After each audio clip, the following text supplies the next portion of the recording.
আমরা প্রদান করব। আপনার নাম? আমার নাম হচ্ছে এস এম আকবর। আমি ঢাকা সেন্ট্রাল ইন্টারন্যাশনাল মেডিকেল কলেজের পঞ্চম বর্ষের একজন শিক্ষার্থী।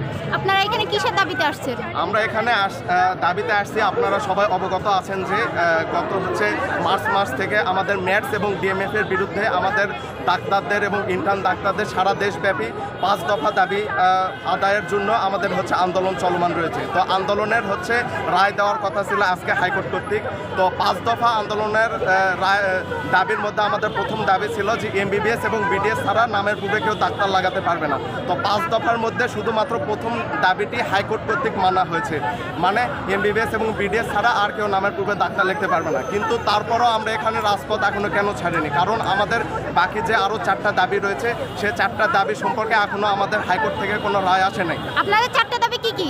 আমাদের 4টা দাবির মধ্যে দ্বিতীয় নাম্বার দাবি ছিল যে আপনারা সবাই জানেন যে OTC drug, over the counter drug. এই ড্রাগ একমাত্র শুধু একজন ফার্মাসিস্ট এবং ম্যাটস এবং ডিএমএফ শুধু প্রেসক্রাইব করতে পারবে, কিন্তু ওটিসি ড্রাগের বাইরে কোনো ড্রাগ তারা প্রেসক্রাইব করতে পারবে না। আমাদের দাবি এটাই ছিল যে বর্তমানে নতুন করে ওটিসি ড্রাগের লিস্ট বাড়াতে হবে এবং ওটিসি ড্রাগের বাইরে একজন ফার্মাসিস্ট বলেন বা ম্যাটস ডিএমএফ তারা কেউ প্রেসক্রাইব করতে পারবে না। এটা ছিল আমাদের দ্বিতীয় দাবি। আমাদের 3 নাম্বার দাবি ছিল যে আপনারা জানেন যে বিসিএস এর সময়সীমা অন্য সব চাকরির ক্ষেত্রে 34 বছর করা হয়েছে, কিন্তু ডাক্তারদের ক্ষেত্রে সেটা 32 বছর পর্যন্ত করা আছে। তো সেক্ষেত্রে আমাদের দ্বিতীয় নাম্বার দাবি ছিল যে যাতে আমাদের এমবিবিএস ক্যারিকুলামে আপনারা জানেন যে অন্য ক্ষেত্রে যে গ্র্যাজুয়েশন কমপ্লিট করতে 4 বছর সময় লাগে, কিন্তু এমবিবিএস ডিগ্রির ক্ষেত্রে সেটা 6 বছর লাগে। তাহলে আমরা 2 বছর অলরেডি পিছায় আছি। তো সেক্ষেত্রে আমাদের বিসিএস এর সময়সীমা যদি 2 বছর বাড়ানো না হয় তাহলে সেটা আমাদের জন্য বৈষম্যের হচ্ছে। এটা ছিল আমাদের দ্বিতীয় নাম্বার দাবি। এবং আমাদের চতুর্থ নাম্বার দাবি ছিল, চতুর্থ নাম্বার দাবির মধ্যে আমরা যেটা বলতেছি আমাদের স্বাস্থ্য খাতে ডাক্তারদের অনেক অপ্রতুলতা রয়েছে। সেক্ষেত্রে আমরা বলেছিলাম যে স্বাস্থ্য খাতে ডাক্তারদের নিয়োগ বাড়াতে হবে এবং যেসব খালি কোটা রয়েছে সেসব খালি কোটাতে ডাক্তারদের নিয়োগ প্রদান করে সে সকল কোটা পূরণ করতে হবে। এবং আমাদের 5 নাম্বার দাবি ছিল ডাক্তারদের স্বাস্থ্য সুরক্ষা বিষয়ে আমাদের যে দাবি, আপনারা অনেক সময় দেখে থাকবেন যে বিভিন্ন হসপিটালে আমরা দেখেছি রোগীর মানুষজন এসে ডাক্তারদের সাথে খারাপ বিহেভিয়ার করে বা মারামারি করে, কারণ তারা স্বাস্থ্য সম্পর্কে জানে না, তারা মেডিকেল শিক্ষা সম্পর্কে কতটুকু জানে, কিন্তু বিষয়গুলো না জানার পরও তারা এভাবে আক্রমণাত্মক ডাক্তারদের সাথে বিরূপ আচরণ করে। তো সেক্ষেত্রে আমাদের 5 নাম্বার দাবি ছিল আমাদের ডাক্তারদের সুরক্ষা নিশ্চিত করতে হবে এবং এই পরবর্তী যে 4টা দাবি আমাদের ডাক্তার কর্তৃক আছে এগুলা পূরণ না হওয়া পর্যন্ত আমরা রাজপথ ছাড়তেছি না। এটাই ছিল আপনাদের মধ্যে কি কেউ আপনাদের প্রতিনিধিকে সচিবালয় গেছে? হ্যাঁ, এই মুহূর্তে আমরা সেন্ট্রাল স্টিয়ারিং কমিটি থেকে আমাদের ঘোষণা প্রদান করা হয়েছে যে 15 জনের সদস্য বিশিষ্ট একজন দলকে সচিবালয়ের মধ্যে অনুমতি দেওয়া হয়েছে এবং তারা সেখানে গিয়ে আলোচনা করবে। তো আলোচনার ভিত্তিতে যে রায় প্রদান করা হবে বা কি বিষয়ে। এটা কি আপনাদের কেউ গিয়েছে না এখনো যাবে? হ্যাঁ, গিয়েছে। এই মুহূর্তে আমরা নিউজ পেয়েছি যে 15 জনের গ্রুপের একজন সদস্য আলোচনার মধ্যে গেছে। সেখানে যে পরবর্তী সিদ্ধান্ত গ্রহণ করা হবে 15 জনের ঘোষণা করা হচ্ছে, আপনারা শুনতেছেন ভিতরে কারা যাবে, তো তার উপর ভিত্তি করে আমাদের পরবর্তী কার্যক্রম চলবে। বেশি হবে আর কি। এরপর আমাদের চিকিৎসা খাতে আমাদের ডাক্তারদের কোনো সুরক্ষা নাই, ডাক্তারদের কোনো সম্মান নাই। এরপর এইটা আমাদের মনে করেন যে কোনো পেশেন্ট দেখে ধরেন যে মারা গেল বা কোনো পেশেন্টের ক্ষতি হলো, এটা মনে করেন যে আমাদের দোষ হয়। কেন আমাদের দোষ কেন? এটা মূলত দেখা যায় যে পেশেন্টরা ম্যাটস ডিএমএফ এদের কাছ থেকে আর কি চিকিৎসা নেয়, গ্রামগঞ্জ থেকে নিয়ে পরে আমাদের ঢাকা শহরে আসে। ঢাকা শহরে এসে সরকার মেডিকেলে ভর্তি হয়। যখন পেশেন্ট মারা যায়, ভুল চিকিৎসা নিয়ে আসে ফার্স্টে, তারপর যখন আবার মারা যায় তখন আমাদের ডাক্তারদের দোষ হয়। ডাক্তারদের দোষে ডাক্তাররা মার খায়। কেন মার খায় ডাক্তারদেরকে? ডাক্তাররা তো চায় যে জনগণের সেবা করতে, আমরা চাই জনগণের সেবা করতে, কেন আমরা জনগণকে মারতে যাব? আচ্ছা, একটা বিষয়, আজকে আপনারা এখানে আসার পরে পুলিশের কোনো বাধার সম্মুখীন না, কোনো বাধার সম্পর্ক আপাতত হয়নি। আমরা একপাশে অবস্থান করছি সারিবদ্ধভাবে, সে পেছনে জলকামান দেখতে পাচ্ছি, মাঝখানে কাঁটাতারের বেড়া, অপর পাশে আপনারা আসলে গন্তব্যটা কোন দিকে? আমাদের গন্তব্য হচ্ছে স্বাস্থ্য মন্ত্রণালয়ের দিকে। আমাদের এক দফা দাবি মানা হয়েছে, যেটা হচ্ছে এমবিবিএস বিডিএস ডিগ্রি ছাড়া কেউ আর কি ডাক্তার পদবিটা লাগাতে পারবে না, এটা মানা হয়েছে। এখন আমাদের 4 দফা দাবি মানা রাখা আছে।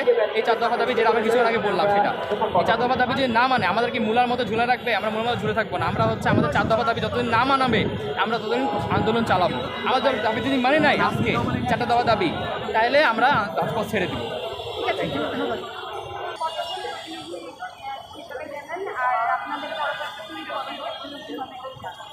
দেখুন, আপনারা জানেন যে অমান্য হাইকোর্ট আমাদের পক্ষে রায় দিয়েছে আলহামদুলিল্লাহ যে আমরা এমবিবিএস এবং বিডিএস ডিগ্রি ধারে শুধু ডাক্তার পদবি ব্যবহার করতে পারবো। তবে আমাদের একটা সম্পূর্ণ দাবি হচ্ছে যে অতি সত্তর অন্তর্বর্তীকালীন সরকারকে এই ব্যাপারে হচ্ছে প্রজ্ঞাপন জারি করতে হবে। এছাড়াও আপনারা জানেন যে আমাদের 5 দফা দাবি ছিল। এই 5 দফা দাবির মধ্যে মাত্র 1 দফা দাবি মোটামুটি আমাদের পক্ষে রায় এসেছে এবং হচ্ছে আমরা এটা মোটামুটি আমাদের পক্ষে নিয়ে আসতে পেরেছি। এখন বাকি যে 4 দফা দাবি, এই 4 দফা দাবি নিয়ে সরকারের সাথে কথা বলার জন্য, মাননীয় স্বাস্থ্য উপদেষ্টার সাথে কথা বলার জন্য আমাদের 15 সদস্যের একটি টিম ভিতরে গিয়েছে। তাদের দাবিগুলো হচ্ছে 2 নম্বর হচ্ছে একমাত্র রেজিস্ট্রার যারা চিকিৎসক আছে তারাই শুধু প্রাইভেট প্র্যাকটিস করতে পারবে। 3 নম্বর হচ্ছে যারা হচ্ছে সাব অ্যাসিস্ট্যান্ট মেডিকেল অফিসার তাদের যে কোর্স কারিকুলামটা পুনর্নির্ধারণ করতে হবে এবং মানহীন যত মেটস আছে, মেডিকেল অ্যাসিস্ট্যান্ট ট্রেনিং স্কুল আছে, এগুলোকে আমাদেরকে বন্ধ করতে হবে। 4 নম্বর হচ্ছে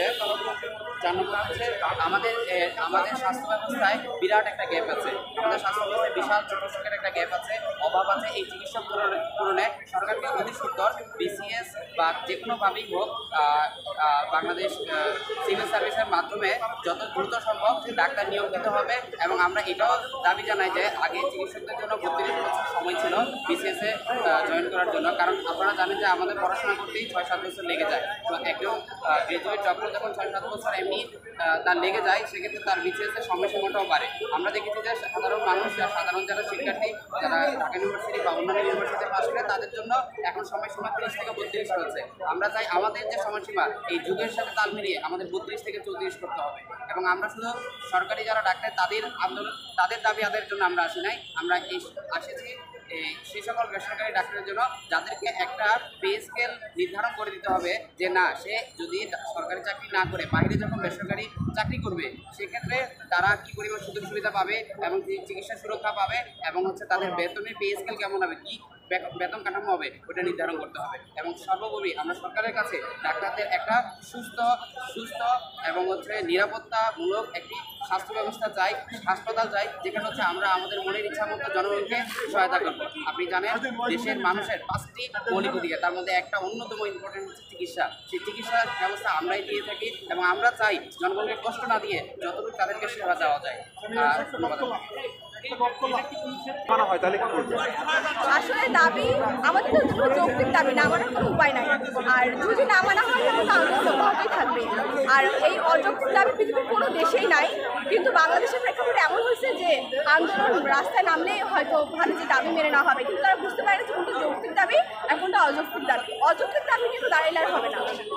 আপু, আমরা দেখতে পাচ্ছি এক পাশে পুলিশ আর এক পাশে আপনারা মাঝখানে কাটা দিয়ে ব্র্যাকেট দেওয়া হয়েছে। এখন পুলিশ কি আপনাদের উপরে কোনো হামলা করছে কি না? না না, পুলিশ আমাদেরকে কোনো সমস্যা তৈরি করেনি এখন পর্যন্ত। তো আমরা এখানে কোনো আনসেফ বা কোনো ব্যাপার এখন পর্যন্ত দেখি নাই। ধন্যবাদ। আপনারা এখানে কিসের জন্য আসছেন? আমরা মূলত আসছি আমাদের যে 5 দফা দাবি আছে সেই দাবি পূরণের লক্ষ্যে আমরা এখানে আজকে আসা। আপনাদের কি কোনো দাবি দাবা মেনে নেওয়া হয়েছে কিনা? আমাদের এখন পর্যন্ত যে প্রথম দাবিটা ছিল যে এমবিবিএস ও বিডিএস ব্যতীত অন্য কেউ নামের পূর্বে ডাক্তার লিখতে পারবে না, সেটা আজকে হাইকোর্ট একটা রায় দিয়েছে। তো এই দাবিটা আপাতত পূরণ হয়েছে। এখন আমাদের বাকি 4 দফা দাবি বাকি। আপনাদের 4 দফা দাবি কি কি? আমাদের 5 দফা দাবির মধ্যে অলরেডি কিন্তু একটা দাবি পূরণ হয়েছে, আর বাকি 4 দফার মধ্যে হচ্ছে আপনার রেজিস্টার্ড চিকিৎসক এমবিবিএস ও বিডিএস ছাড়া অন্য কেউ স্বাধীনভাবে প্রাইভেট প্র্যাকটিস করতে পারবে না, এই মর্মে প্রজ্ঞাপন জারি। আপনারা জানেন যে বাংলাদেশের যত্রতত্র আপনার অনেক এই 6 মাস 1-2 বছরের কোর্স করা বিভিন্ন ভুয়া ডাক্তাররা, ভুয়া কোর্স করার লোকজন তারা নামের পূর্বে ডাক্তার লিখে তারা প্র্যাকটিস করতেছে, যে কোনো ফার্মেসি, যে কোনো ক্লিনিক, এইসব জায়গায় প্র্যাকটিস করতেছে। আর আমরা কিন্তু MBBS পাস করি, MBBS 5 বছরের কোর্স এবং 1 বছরের ফুল ইন্টার্নশিপ শেষে সর্বমোট 6 বছর শেষে আমরা নামের পরে আমরা ডাক্তার লিখি BMDCর রেজিস্ট্রেশন অনুসারে। তো আমরা চাই যে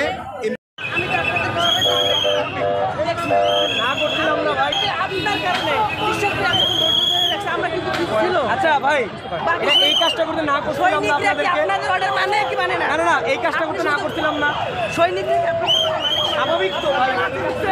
আপনারা গায়ে হাত তুলছেন, আমি ঘোষণা করছি সারা বাংলাদেশ হাসপাতাল বন্ধ অনির্দিষ্টকালের জন্য। দেখি আপনারা কি করতে আমরা এখান থেকে শান্তিপূর্ণ আন্দোলনে কেন পুলিশ কেন লাঠিপেটা করবে? আমি স্পষ্ট বলি, আজকে পুলিশের ঊর্ধ্বতন কর্মকর্তার কথা সৈনিকরা মানে না, এবং দ্বিতীয় কথা হচ্ছে পুলিশ নিজ জয়েন্টে তারা কেন মারবে আমার কথা? আমি তো শান্তিপূর্ণ কর্মসূচি করতেছি, আমরা কোনো মারামারি করছি, আমরা রোজা থেকে না পুলিশের আচরণ হয়েছে, এটা পুলিশের আচরণ। 24 জুলাই বিপ্লবের পরে এটা পুলিশের আচরণ। ডাক্তাররা কি করে শত্রু? আমরা বললাম যে ভিতরে প্রতিনিধি টিম দিয়েছে 5টা সময় বেশি ইনজুরি হয়েছে। আমরা আদিব ভাইয়ের মারতে বেশি বড় হয়েছে, ইনজুরি বেশি। কয়েকজনকে মিডিয়ার সামনে আমাদের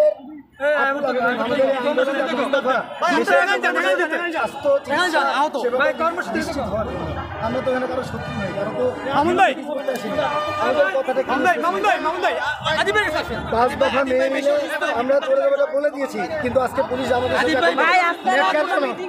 এর জন্য যে কোনো পরিস্থিতির জন্য এই সাইদুর রহমান এবং যে স্বাস্থ্য উপদেষ্টা কি নাম ওনার নূরজাহান বেগম, এর দায় তাদেরকে নিতে হবে। আজ রোজা থেকে আল্লাহর আরো সামনে বিচার দিচ্ছে, রোজা থেকে যারা আমাদেরকে হাত তুলছে এর ফল তাদেরকে ভোগ করতে হবে ইনশাআল্লাহ। আপনার পরিচয় ঢাকা মেডিকেল কলেজ রেসিডেন্ট। আপনারা কি এখন শাটডাউনে যাবেন নাকি?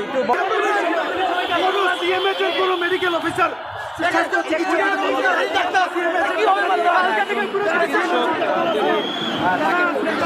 আহত করেছেন। আচ্ছা দেখেন, ইনি একজন নিউরো সার্জন, দেখেন ইনি একজন নিউরো সার্জন, একজন কিভাবে আপনারা আঘাত করতে পারেন? নিউরো সার্জন আপনারা সিম্পল MBBS তো নিউরো সার্জন, একটা নিউরো সার্জন বিশেষজ্ঞ ডাক্তার কি বলবেন? ওরা বের হয়ে আসুক, এখানে কি হবে? সবাই মিলে ভাই কালকে থেকে শাটডাউন, কালকে থেকে শাটডাউন, এই দাঁড়ান ওরা বের হয়ে আসুক। ওরা কি মিটিং করতে করুন,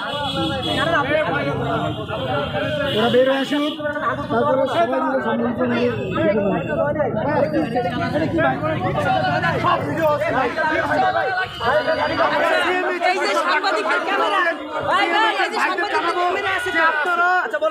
পুলিশ হাসপাতাল যেখানে আছে প্রত্যেকটা পুলিশের আপনারা চিকিৎসা দেওয়া বন্ধ করবেন।